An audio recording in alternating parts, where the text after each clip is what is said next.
Hello students, this is the fourth online class for science. On the last turn, we were studying the chapter Crop Production and Management. The chapter is finished now. Now you have, there will be a worksheet given to you. अभी आपको एक worksheet दी जाएगी जिसको कि आपको एक separate rough copy में solve करना है. Go through the lectures, lecture 1, 2 and 3 for that chapter. And if there is any doubt, अगर कुछ भी ऐसा है जो कि आपको पूछना है तो please mention those questions in the comment section. Now we start chapter 2, next chapter that is microorganisms. तो जो microorganisms, this word is made from two terms. First is micro and the second is organisms. Micro का मतलब होता है बहुत ही small, बहुत ही छोटे size में, और ऑर्गेनिजम्स मतलब प्राणी या क्रीचर्स. तो ऐसे क्रीचर्स जिनका साइज बहुत स्मॉल होता है, हम उनको क्या कहते हैं? Microorganisms. इनको हम नेकेड आईज से नहीं देख सकते हैं. We need microscope to see them. Define करता है कि these are microscopic organisms, that is they can be seen only through a microscope, that exist as unicellular और मल्टीसेल्युलर. ये यूनिसेल्युलर भी हो सकते हैं, यानी कि सिंगल सेल्ड भी हो सकते हैं, और मल्टी सेलुलर भी हो सकता है. हमें अपने आसपास के एनवायरनमेंट में और हमारी बॉडी में भी बहुत सारे माइक्रो ऑर्गेनिजम्स प्रेजेंट होते हैं. उनमें से कुछ ऐसे हो सकते हैं कि जो कि यूजफुल हैं, और कुछ ऐसे हो सकते हैं जो कि हार्मफुल हैं, डिजीज कॉज कर सकते हैं. Now the next topic that we are going to study is types of microorganisms. तो माइक्रो ऑर्गेनिजम्स बेसिकली हम पढ़ेंगे कि 5 टाइप्स के होते हैं: bacteria, viruses, protozoa, fungi and algae. Bacteria is a plural term, singular one is bacterium. Protozoa is also a plural, for which singular is protozoan. Similarly, fungus and alga are the singular terms for fungi and algae respectively. One by one start करते हैं. तो first is कि what is bacteria. तो bacteria were the first living things to appear on the earth. They can be found, मतलब ये कहीं पे भी इन्वायरमेंट में बहुत सारी जगह पे पाए जा सकते हैं, हमारे आसपास भी और हमारी बॉडी में भी. बैक्टीरियाज बहुत सारे शेप्स के होते हैं. कुछ बैक्टीरियाज का शेप जो है वो स्फेरिकल होता है, उनको हम कोकी कहते हैं. कुछ का शेप जो है स्पाइरल होता है, लाइक द टेलीफोन वायर्स, उनको हम स्पाइरला कहते हैं. और some of them are rod shaped, जिनको कि हम बैसिली कहते हैं. एग्जाम्पल्स अगर लें बैक्टीरिया को, तो दीज इंक्लूड, 2 एग्जाम्पल लेते हैं. स्ट्रेप्टोकोकस, जिसका कि स्ट्रक्चर स्फेरिकल होगा, एंड लैक्टोबैसिलस, जिसका कि स्ट्रक्चर रॉड शेप्ड होगा. The process by which curd is made. दही बनाने की जो प्रोसेस है उसमें हमें लैक्टिक एसिड की ज़रूरत होती है, और उस लैक्टिक एसिड को प्रोड्यूस करने के लिए जो बैक्टीरिया रिस्पॉन्सिबल है दैट इज लैक्टोबैसिलस. तो lactobacillus is the bacteria that is present in the curd. Next second जो टॉपिक है दैट इज वायरस. वायरसेस हर तरीके के लाइफ फॉर्म को इन्फेक्ट करते हैं. ये बहुत ही अलग अलग शेप्स और साइजेस में आते हैं, और बहुत ही पावरफुल माइक्रोस्कोप की हेल्प से ही हम इन्हें देख सकते हैं. अभी आपकी रेगुलर क्लासेस भी नहीं चल पा रही हैं, that is also because of a virus. इसके लिए भी एक वायरस ही रिस्पॉन्सिबल है, कोरोना वायरस. कोरोना वायरस जो है वो, अगर हम इसके एग्जाम्पल की बात करें कोरोना की, तो that is, this is a virus जो कि आपके लंग्स को इन्फेक्ट करता है. इसके 2 मूल लक्षण होते हैं, 2 मूल सिम्टम्स होते हैं, जो कि पहला है बुखार और फिर सूखी खांसी, और साथ ही साथ क्या होता है, इंसान को सांस लेने में भी प्रॉब्लम होती है.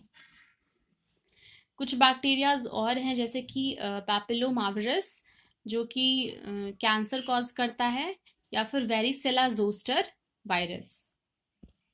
तो वायरस तो ऑब्वियसली आप समझ रहे होंगे कि कितना ज़्यादा हार्मफुल अगर है तो कितना ज़्यादा हार्मफुल, किस लेवल तक हार्मफुल हो सकता है. Third is protozoa. प्रोटोजोआ जो है वो सिंगल सेल्ड ऑर्गेनिजम्स होते हैं जो कि सॉइल या फिर एक्वेटिक इन्वायरमेंट में रहते हैं। For example amoeba and Euglena. Next is fungi. Fungi जो है वो प्लांट लाइक ऑर्गेनिजम्स होते हैं, प्लांट की तरह ये इनका स्ट्रक्चर होता है, लेकिन डिफरेंस ये है कि प्लांट्स में क्लोरोफिल होता है पर फंजाई में क्लोरोफिल नहीं होता है। Some examples of the fungi are mushroom and yeast. Fifth is algae. तो एल्गी जो है वो सिंगल सेल भी हो सकता है, यानी कि इनमें एक सेल भी हो सकता है, यूनिसेल्युलर भी हो सकते हैं ये, और मल्टी सेल्युलर भी हो सकते हैं। ये भी सिंपल प्लांट लाइक ऑर्गेनिजम्स होते हैं जो कि मोस्टली वाटर बॉडीज में या फिर रॉक्स और स्नो के पास पाए जाते हैं। For example chlorella. क्लोरेला जो है वो एक तरीके का एल्गी है। Now the next topic that we are going to study under this chapter is where are they found? ये माइक्रो ऑर्गेनिजम्स कहाँ मिलते हैं? तो these microorganisms are found in almost every kind of environment, including inside other organisms. यानी कि ये micro organisms हर तरीके के इन्वायरमेंट में पाए जाते हैं और साथ ही कुछ ऑर्गेनिजम्स के अंदर भी पाए जाते हैं। देयर इज अ फैक्ट कि अगर हम एक सिंगल ग्राम ऑफ सॉइल लें, 1 ग्राम ऑफ सॉइल, तो उसमें लगभग 100 million to 1000 million of bacterias possible हैं कि रिजाइड करते हों। और अगर हम स्कैल्प में, जो हमारे स्कैल्प में डेड सेल्स होते हैं, उनके कलेक्शन की बात करें तो उनमें लगभग 500 मिलियन या उससे अधिक बैक्टीरियाज होते हैं। जो हवा हम सांस लेते हैं, जो कपड़े हम पहनते हैं, हमारी स्किन, फिंगर नेल्स और इवन हमारी बॉडी के अंदर intestines, that also contains micro organisms. Next topic is conditions for their growth. तो क्या कंडीशन ज़रूरी है? पॉइंट्स पढ़ेंगे। Oxygen, water, suitable temperature, dark places and proper food supply. First is oxygen. बहुत सारे ऐसे माइक्रो ऑर्गेनिजम्स होते हैं जिनको कि ऑक्सीजन चाहिए होता है रेस्पिरेशन के लिए। Those do aerobic respiration, that is presence of oxygen for respiration. लेकिन कई ऐसे भी माइक्रो ऑर्गेनिजम्स हैं जैसे कि ईस्ट या फिर वो बैक्टीरिया जो कि टेटनस कॉज करता है, tetanus causing bacterium, they do not require oxygen. और ये कैसे होते हैं, कैसा रेस्पिरेशन करते हैं? Anaerobic respiration. Next is water. तो माइक्रो ऑर्गेनिजम्स के सर्वाइवल के लिए वाटर या मॉइस्चर बहुत एसेंशियल होता है। Next is suitable temperature. कुछ माइक्रो ऑर्गेनिजम्स जो हैं वो -10 degree Celsius to above 100 degree Celsius के एक्सट्रीम टेम्परेचर्स में भी रह सकते हैं। लेकिन अगर हम जनरल बात करें तो जो भी माइक्रो ऑर्गेनिजम्स हैं, they can live between 25 degree Celsius to 38 degree Celsius. ये वाला जो टेम्परेचर है वो इनके लिए फेवरेबल होता है। Next is dark places. कुछ माइक्रो ऑर्गेनिजम्स डार्क प्लेसेस में रहना पसंद करते हैं, वहाँ पे उनकी ग्रोथ प्रॉपर तरीके से होती है क्योंकि direct sunlight often hurts them, it kills them. लेकिन अगर हम फोटोसिंथेटिक माइक्रो ऑर्गेनिजम्स की बात करें, ऐसे माइक्रो ऑर्गेनिजम्स होते हैं ये जिनको कि लाइट की ज़रूरत होती है ग्रोथ के लिए, तो they do not wish to be at the dark places.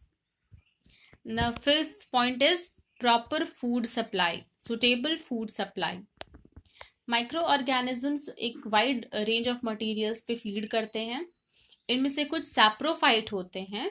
For example काफ़ी सारे फंजाई और बैक्टीरिया जो है वो सैप्रोफाइट होते हैं, जो कि डीके और डिकम्पोजिशन के लिए रिस्पॉन्सिबल होते हैं। जो भी डेड ऑर्गेनिजम्स हैं उनको सड़ाने और उनके डिकम्पोजिशन के लिए जिम्मेदार होते हैं, और इनको हम क्या कहते हैं? सैप्रोफाइट्स कहते हैं। Others like some bacteria are there या फंजाई, प्रोटोजोआ आर देयर, वो पैरासाइट होते हैं। दैट इज उनका जो भी फूड है वो जिस भी होस्ट में वो रहते हैं, जिस भी होस्ट पे वो डिपेंड करते हैं, उससे वो अपना फूड बनाते हैं। So these are the conditions for their proper growth. एक एक्टिविटी समझते हैं जिसमें कि हम ब्रेड मोल्ड की ग्रोथ को कंसिडर करेंगे कि कैसे ब्रेड में मोल्ड जो है वो ग्रो करता है।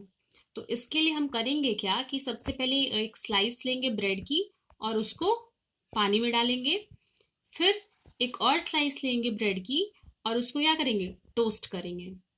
अब हम दोनों स्लाइसेस को एक गर्म जगह पे डार्क प्लेस में एक हफ्ते के लिए रख देंगे और एक हफ्ते बाद हमें क्या दिखेगा कि जो मॉइस्ट स्लाइस है जो इसको कि हमने वाटर में डाल के फिर रखा था, उनमें उस पर कुछ ग्रो है।